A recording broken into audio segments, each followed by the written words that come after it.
तो दोस्तों एक भाई ने पूछा था कि सर विंटेज घड़ियों में मेन स्प्रिंग कब चेंज करानी पड़ती है। देखिए लग्जरी घड़ियों के लिए अलग नियम है। हमारी जो कॉमन घड़ियाँ है उसमें अक्सर हमारा पारंपरिक वॉच मेकर कहता है कि अगर 24 घंटे से कम का पावर रिजर्व मिल रहा है या एक्यूरेसी में 1 मिनट से ज़्यादा का एरर है, वो भी टाइम ग्राफर पे चेक करने के बाद बार बार ये एरर आ रहा है, तो कारण ढूंढा जाता है उस एरर का। अगर वो कारण मेन स्प्रिंग है, उसका टेंशन कम हो चुका है, इस वजह से पावर का फ्लो परफेक्ट नहीं हो रहा है और इसके कारण ही अगर एरर आ रहा है तो फिर मेन स्प्रिंग को चेंज किया जाता है।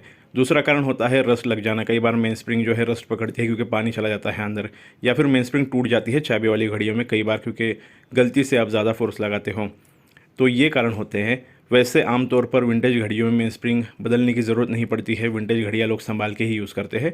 अगर बदलना पड़े तो टेंशन मत लीजिएगा, बदल लीजिएगा, कोई प्रॉब्लम नहीं आता है। विंटेज वैल्यू में कोई कमी नहीं आती है। Thank you.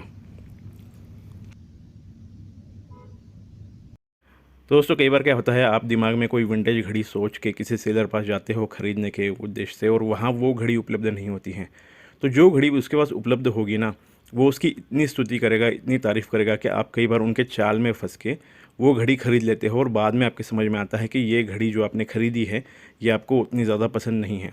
ऐसा कुछ लोगों के साथ हुआ है, तो मैंने सोचा यहाँ वीडियो बना दूँ।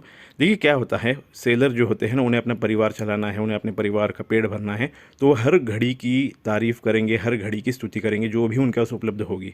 तो ये आपकी ज़िम्मेदारी है कि आप सोच समझ के ही अपना पैसा खर्चा करो। इसमें सेलर का कोई दोष नहीं है, वो धंधा करने के लिए बैठा है। आपको ये समझना होगा कि आपको वो घड़ी सच में पसंद है या फिर सेलर बोल रहा है इसलिए आपको पसंद आ रही है। आपको ये समझना होगा कि आप पैसा किस चीज़ में इन्वेस्ट कर रहे हो। उस घड़ी को लेने के बाद अगर आप ये सोचोगे ना कि भाई मुझे ये घड़ी उतनी ज़्यादा पसंद नहीं है, तो इसमें आपकी गलती है, सेलर की नहीं है। तो ये सोच समझ के ही निर्णय लीजिएगा। Thank you. तो दोस्तों अक्सर जो बिगिनर भाई है वो घड़ी के साइज़ को लेकर कंफ्यूज होते हैं और मुझसे पूछते हैं सर हमारे रिस्ट के हिसाब से कौन सी घड़ी सही रहेगी। तो देखिए ऐसा कोई नियम नहीं है। छोटे साइज़ की घड़ी हो, मीडियम हो या बड़ी घड़ी हो, जो भी आपके हाथ में कंफर्टेबल आपको महसूस हो रही है वही घड़ी आपको लेनी चाहिए। ये आपको ध्यान में रखना है कि ऐसा कुछ भी नियम नहीं होता है कि जिनके हाथ छोटे होते हैं, जिनकी रिस्ट की साइज़ कम होती है, वो बड़ी घड़ी नहीं पहन सकते। ये एक अंधश्रद्धा, ये एक भ्रम है। ये शौक जो होता है ना, खुद के लिए किया जाता है, दुनिया को दिखाने के लिए नहीं। तो आपको ये समझना होगा कि अगर आप दुनिया की ज़्यादा परवाह करते हो तो आप हमेशा दुखी रहोगे। आपको ये ध्यान में रखना है कि घड़ी आपके हाथ में कंफर्टेबल है तो आप बिंदास लीजिए, बिना ज़्यादा सोचे आप घड़ी ले सकते हो। कुछ विंटेज घड़ियाँ छोटे साइज़ में भी आती है, कुछ विंटेज घड़ियाँ मीडियम साइज़ में भी आती हैं। आजकल की मॉडर्न घड़ियाँ बहुत बड़े साइज़ में भी आती है जो अच्छी भी लगती है। तो अगर आपको वो पसंद है तो ज़रूर लीजिएगा, ज़्यादा दूसरों की परवाह मत कीजिएगा। रिस्ट के साइज़ के हिसाब से घड़ी लेने का कोई नियम नहीं होता है। आपके हाथ में कंफर्टेबल है या नहीं है, बस यही देखिएगा। Thank you. दोस्तों डबल विंडो घड़ी को लेके कुछ भाइयों के दिमाग में सवाल है कि सर प्रॉपर 2 छेद अगर होंगे डायल में तभी उसे डबल विंडो कहा जाएगा या नहीं। देखिए हाँ, ये सच है। अगर 2 अलग अलग छेद होंगे, मतलब डे के लिए एक अलग विंडो बनाई गई होगी, डेट के लिए अलग विंडो बनाई गई होगी, तभी उसे डबल विंडो बोला जाता है।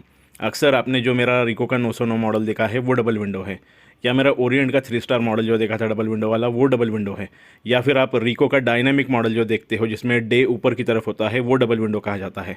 कई बार क्या होता है, सिंगल विंडो घड़ी में ही जो फ्रेम एक तरीके की फिट की जाती है पार्टीशन वाली, उसमें उस तरीके से फ्रेम होने की वजह से कुछ सेलर जो है डबल विंडो बोल के उसे बेचते हैं। पहले मुझे भी मतलब 20 साल पहले इस तरीके से बोल के बेचने की कोशिश की गई थी, लेकिन मुझे पता है कि डबल विंडो घड़ियाँ क्या होती है।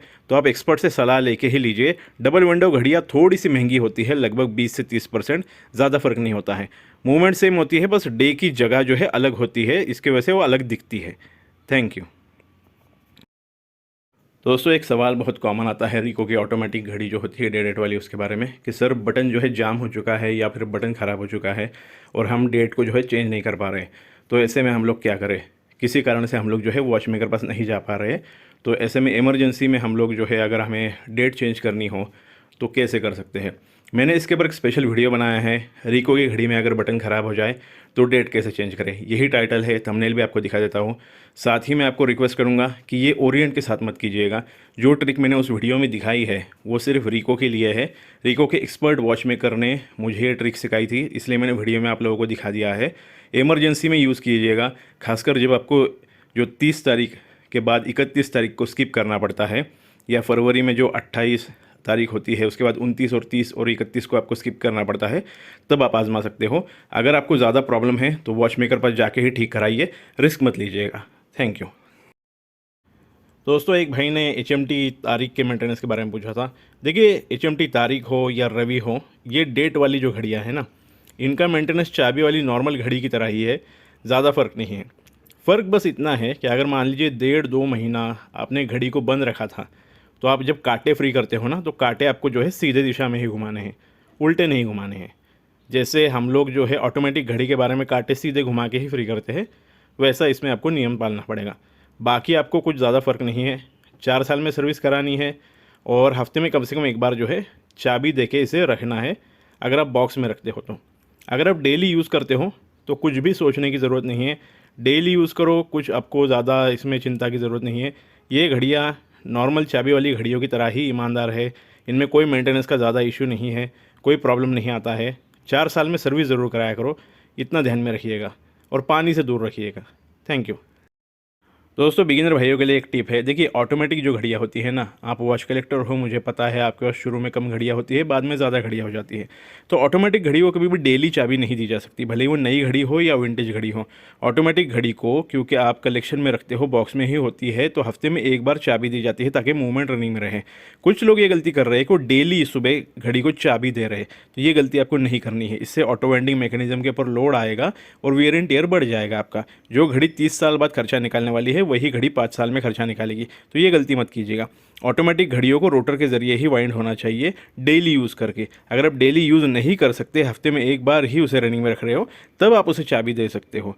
लेकिन ये डेली चाबी देने का जो प्रकार है ना, ये गलत है। इससे आपकी घड़ी के मूवमेंट के ऊपर लोड आता है, ये आप गलती मत कीजिएगा।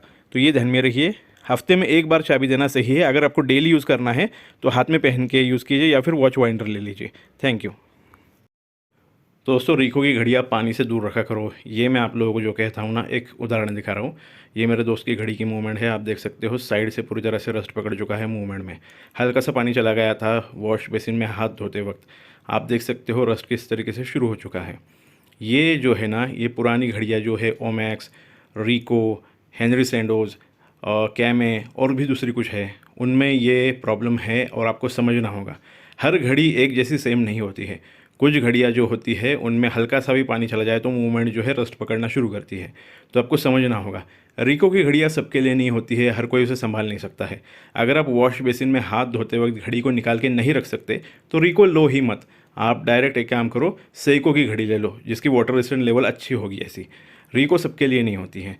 बहुत सिंपल नियम होता है, घड़ी को निकाल के जेब में रखना, फिर बेसिन में हाथ धोना। अगर ये भी आप नियम नहीं पाल सकते तो रीको लो ही मत। थैंक।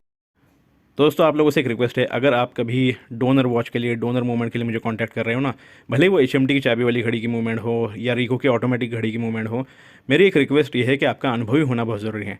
वॉच मेकर से काम करा के लेने की कला आपको आनी चाहिए, या अगर आप खुद फिट कर सकते हो, आपको ये पूरा पता है, आपको ट्रेनिंग आपने ली है, आपको आता है सब कुछ, तो मैं मूवमेंट दे दूँगा, मुझे कोई प्रॉब्लम नहीं है। शर्त दूसरी ये भी है कि आपको पेमेंट करना पड़ेगा।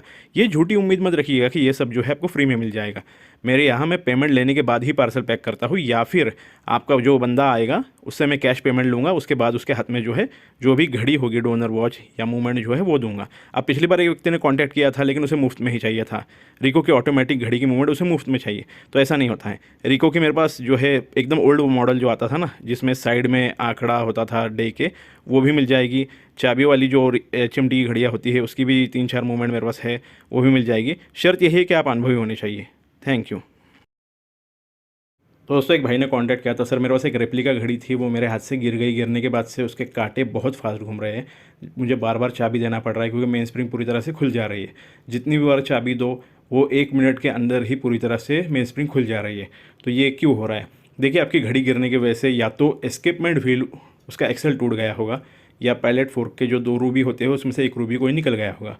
ये जो रेप्लिका घड़ियाँ होती है, सस्ती क्वालिटी की जो मूवमेंट होती है, ये इम्पैक्ट सहन नहीं कर सकती। ब्रांडेड घड़ी 3-3.5 फीट तक के हाइट से अगर गिर जाए तब भी इम्पैक्ट सहन कर लेती है, लेकिन रेप्लिका घड़ियाँ 1-1.5 फीट के हाइट से भी अगर गिरती है तो ऐसा प्रॉब्लम हो सकता है।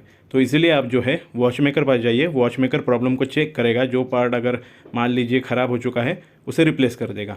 ये आप घर पे ठीक नहीं कर सकते तो झूठी उम्मीद मत रखिएगा कि घर पे ये ठीक हो जाएगा। वॉच मेकर पास जाना होगा, या तो एस्केपमेंट व्हील रिप्लेस होगा या पैलेट फोर्क का रूबी जो है फिर से फिट किया जाएगा। Thank you. तो दोस्तों मेरे छोटे बेटे की एक घड़ी मैंने पिछले एक वीडियो में यूज़ की थी, क्वार्ट्ज घड़ियों की लाइफ कैसे बढ़ाए। तो उसके बाद उसने ये एक डिजिटल घड़ी ख़रीदी है। मेरे पिताजी के साथ गया था वो घड़ी की दुकान में, तो वहाँ से ज़िद करके ले आया और उसने आते ही मुझे कहा पापा इस पे एक वीडियो बनाइए, वीडियो बना के डालिए अपने चैनल पर, मुझे अपने दोस्तों को ये वीडियो दिखाना है। तो मैंने सोचा एक शॉर्ट्स डाल दूँ उसके समाधान के लिए। ये एक चाइनीज़ सस्ती घड़ी है, इसमें 5 अलग-अलग कलर की लाइट है, इसमें स्टॉप वॉच, अलार्म वगैरह ऐसे बेसिक फ़ीचर है, कैसियो जैसी क्वालिटी नहीं है। अब 260 के लायक ही है, पूरी तरह से प्लास्टिक से बनी है। छोटे बच्चों के लिए ठीक है, अगर अपने छोटे बच्चों का पहला अनुभव देना चाहते हो डिजिटल घड़ी का, उन्हें सँभालना सिखाना चाहते हो घड़ी को, तो ठीक है। अगर घड़ी गुम जाती है, टूट जाती है, ख़राब भी होती है, तो आपको ज़्यादा दुःख नहीं होता है। एक बार बच्चे घड़ी को सँभालना सीख जाएँ ना, तो आप उन्हें कैसियो जैसी ब्रांडेड घड़ी भी दे सकते हैं। तो अभी शुरू में सस्ते ऑप्शन के तौर पर आपको ये घड़ियाँ मिल जाती हैं मार्केट में, और भी सस्ते मॉडल है, आप जाकर देख सकते हैं। Thank you.